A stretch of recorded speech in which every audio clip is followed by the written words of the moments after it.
नमस्कार लाडक्या बहिणींनो, स्वागत आहे तुमचं आपल्या यूट्यूब चॅनलवरती। लाडकी बहीण योजनेसंदर्भात अत्यंत महत्त्वाची अशी अपडेट आलेली आहे। लाडकी बहीण योजनेसाठी आता तुम्हाला दरवर्षी ई-केवायसी ही करावी लागणार आहे आणि महत्त्वाचं म्हणजे या ई-केवायसीच्या दरम्यानातच तुमची पडताळणी सुद्धा होणार आहे। लाडकी बहीण योजनेची ई-केवायसी कशी करायची यासाठी जी-आर सुद्धा काढण्यात आलेला आहे। तर काय हा महत्त्वपूर्ण जी-आर तोच आपण या व्हिडिओच्या माध्यमातून पाहण्याचा प्रयत्न करूया। चॅनलवरती नवीन आले असाल तर चॅनलला सबस्क्राइब करा, अशाच महत्त्वपूर्ण व्हिडिओ तुम्हाला मिळत राहतात। तर चला बहिणींनो, पाहूया जी-आरमध्ये काय माहिती दिलेली आहे। मुख्यमंत्री माझी लाडकी बहीण या योजनेअंतर्गत पात्र लाभार्थी महिलांची पडताळणी आणि प्रमाणीकरण करण्यासाठी ई-केवायसीच्या माध्यमातून आधार प्रमाणीकरण करण्यास मान्यता देण्याबाबत हा जी-आर काढलेला आहे आणि दिनांक 18 सप्टेंबर 2025 रोजी हा जी-आर काढण्यात आलेला आहे। याची प्रस्तावना काय आहे ते पाहूया। राज्यातील महिलांच्या आर्थिक स्वातंत्र्यासाठी आणि त्यांच्या आरोग्य आणि पोषणात सुधारणा करण्यासाठी आणि कुटुंबातील त्यांच्या निर्णायक भूमिका मजबूत करण्यासाठी महाराष्ट्र राज्यात मुख्यमंत्री माझी लाडकी बहीण योजनेची प्रभावी अंमलबजावणी करण्यात येत आहे। सदर योजनेअंतर्गत पात्र लाभार्थी महिलेला थेट लाभ हस्तांतरणाद्वारे डायरेक्ट बेनिफिट ट्रान्सफर आर्थिक लाभाची रक्कम जमा करण्यात येत आहे। मुख्यमंत्री माझी लाडकी बहीण या योजनेसंदर्भात आधार, आर्थिक आणि इतर अनुदाने, लाभ आणि सेवांचे लक्षणीय वितरण अधिनियम 2016च्या कलम 7 मधील तरतुदीच्या अनुषंगाने दिनांक 1/8/2024 अन्वये शासन अधिसूचना अधिसूचित केली आहे।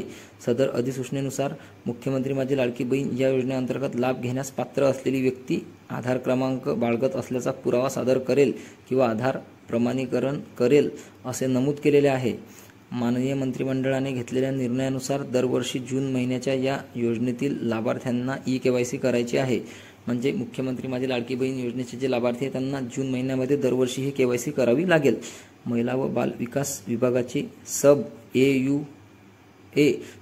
KUA म्हणून उदयने नियुक्त केली आहे। त्यामुळे महिला व बाल विकास विभागाकडून सदर योजनेअंतर्गत पात्र लाभार्थी महिलांची पडताळणी आणि प्रमाणीकरण करण्यासाठी ई-केवायसीच्या माध्यमातून आधार प्रमाणीकरण करण्यात येत आहे।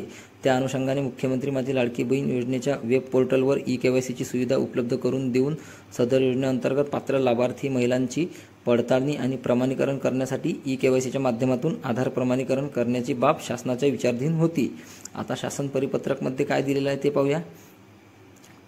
तर मुख्यमंत्री माझी लाडकी बहीण या योजनेअंतर्गत पात्र लाभार्थी महिलांची पडताळणी आणि प्रमाणीकरण करण्यासाठी ई-केवायसीच्या माध्यमातून आधार प्रमाणीकरण करण्यास शासनाने मान्यता देण्यात येत आहे। मुख्यमंत्री माझी लाडकी बहीण या योजनेची जे वेबसाईट आहे ladkibahn.maharashtra.gov.in या वेब पोर्टलवरती सदरची ई-केवायसीची सुविधा उपलब्ध करून देण्यात आलेली आहे। तर आपल्याला ही ई-केवायसी या मुख्यमंत्री माझी लाडकी बहीण योजनेची जी वेबसाईट आहे त्याच्यावरती जाऊन करावी लागणार आहे। त्या अनुषंगाने या वेब पोर्टलवर लाभार्थ्यांना प्रत्यक्ष ई-केवायसी बाबत कारवाईचा माहितीचा फ्लोचार्ट परिशिष्ट मध्ये देण्यात आलेला आहे। ही ई-केवायसी कशी करायची आहे ते पण आपल्याला या जी-आरमध्ये दिलेलं आहे खाली, ते पण आपण पाहूया। त्यानुसार सदर योजनेअंतर्गत पात्र लाभार्थी महिलांची पडताळणी आणि प्रमाणीकरण चालू आर्थिक वर्षात या पत्रकाच्या दिनांकापासून 2 महिन्याच्या आत पूर्ण करणे बंधनकारक आहे। म्हणजे हा जी-आर निघाला 18 तारखेला, तेव्हापासून 2 महिन्याच्या आत आपल्याला ही ई-केवायसी करणं बंधनकारक आहे। सदर कालावधीत ज्या लाभार्थ्यांनी आधार प्रमाणीकरण केले नाही ते पुढील कारवाईस पात्र राहतील याची कृपया नोंद घ्यावी। तसेच या योजनेअंतर्गत दरवर्षी जून महिन्यापासून 2 महिन्याच्या कालावधीत या योजनेतील लाभार्थ्यांना ई-केवायसी करणे बंधनकारक राहील। म्हणजे लाडकी बहीण योजनेचे जे लाभार्थी आहेत त्यांना दरवर्षी जून महिन्यापासून 2 महिन्याच्या आत हे ई-केवायसी आपल्याला करणं बंधनकारक राहील। तर आता ई-केवायसी ही कशा पद्धतीनं करायची आहे ते पाहूया।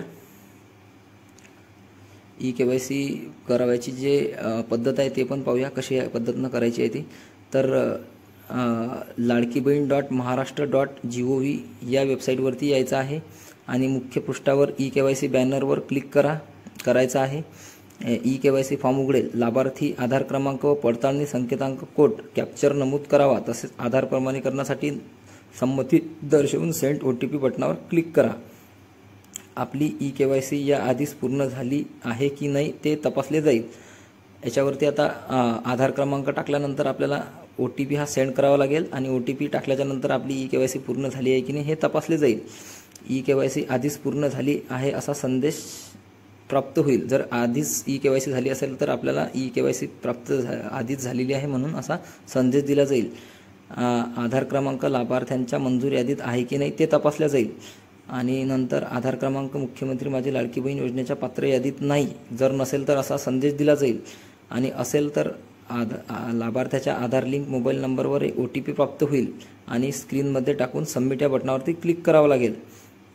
नंतर ई-KYC पृष्ठावर OTP टाकल्याच्या नंतर ई-KYC पृष्ठावर पती किंवा वडिलाचा आधार क्रमांक नमूद करून पडताळणी संकेतांक शब्द कोड कॅप्चर नमूद करून आधार प्रमाणीकरण संमती दर्शवून OTP सेंड करावा लागेल.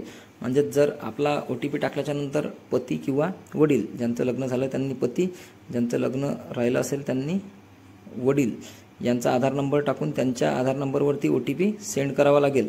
नंतर त्यांच्या आधार नंबरवरती जो OTP येईल तो OTP टाकून सबमिट करावा लागेल. त्यानंतर लाभार्थ्यांचे जात प्रवर्ग निवडावा लागेल आणि खाली 2 डिक्लेरेशन दिलेले आहेत त्याच्यावरती टिक करून सबमिट या बटनावरती क्लिक करावं लागेल आणि आपली ई-KYC ही सक्सेसफुली झालेली आपल्याला पाहायला मिळेल.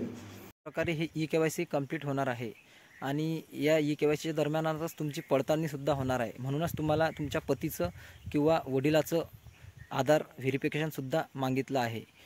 अशाच महत्त्वपूर्ण माहितीसाठी पुन्हा भेटूया नवीन व्हिडिओमध्ये. धन्यवाद.